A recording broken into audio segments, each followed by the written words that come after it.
Hey gang, the world is burning. So let's talk about something frivolous. Alright, it has been almost 40 years since the original trauma of what I'm about to talk about. But you know what? I've been watching a lot of videos and I've been listening to other people's perspectives. So let me see. Do you remember this?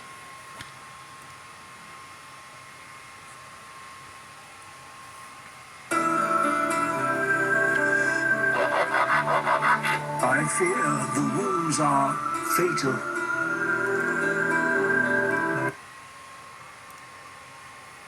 I'm sure you do. We all do. We all remember this, right? Anybody that's my age, and even some young people now that have been starting to watch this, we all remember this, right? Well, the videos that I'm talking about, usually talk about how Perceptor was ill-equipped to actually take care of Prime. He was just like a scientist. He's a researcher. He's not a doctor. He's not a medic. He's not any of that stuff. So, and the reason why I'm telling you that it's taken 40 years for me to actually come to terms with this, now that I've been listening to other people's perspective, I've paid more attention to other parts of this movie. Like, for example, this.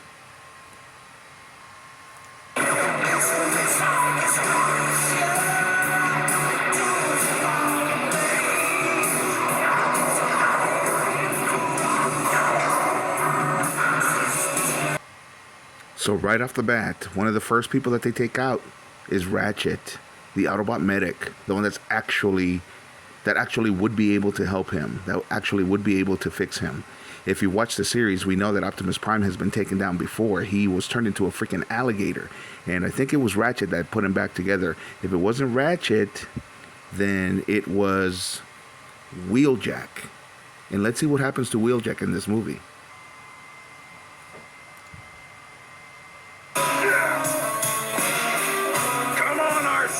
We gotta get this launcher into place. You see him? That's it. There he is. Wheeljack right there. He dies off screen. He looks all jacked up.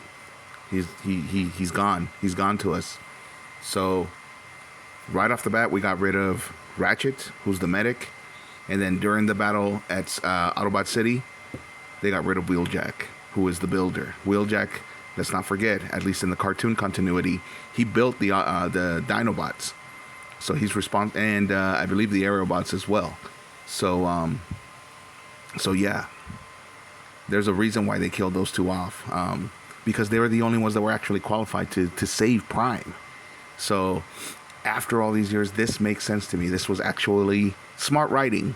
You know, it's still jacked up that they decided to get rid of Prime, that they decided to get rid of our favorite characters just so that they could come out with a new line, and the line sucked, to be honest with you. The only good figure, in my opinion, was Hot Rod. And of course, that doesn't mean I forgive you, Hot Rod. It's still your fault. He still died because of you. But the only two people that could have actually saved him, the only two characters that could have actually saved him, were killed. And they made sure to let us know that.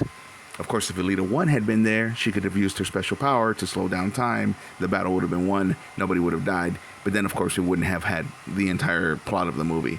But anyway, that's it. That's all I wanted to talk about today. That was my little geek rant that after all this time, now that I've actually seen some videos where they talk about Perceptor not being, capable or competent enough to actually take care of Prime. Yeah, it's true. But he was a researcher. He was a scientist. He wasn't a medic. He wasn't a builder, just like Wheeljack was. So, or an engineer. The only other people that could have saved him were not included in the movie. So, there it is. Gotta give him props though, because after all this time, I finally realized why they did that. Why we had Wheeljack, we had that view of Wheeljack. It was necessary, and why they got rid of Ratchet so quickly, because it was necessary. Because if Ratchet would have been in the same ship as Prime, then Ratchet would have survived, and he would have been able to save Prime. All right, gang, that's it. That's my geek rant for today. Let me know what you guys think in the comments, and as usual, if you like the video, hit a like, and if you like the content, subscribe. Thanks for watching, gang.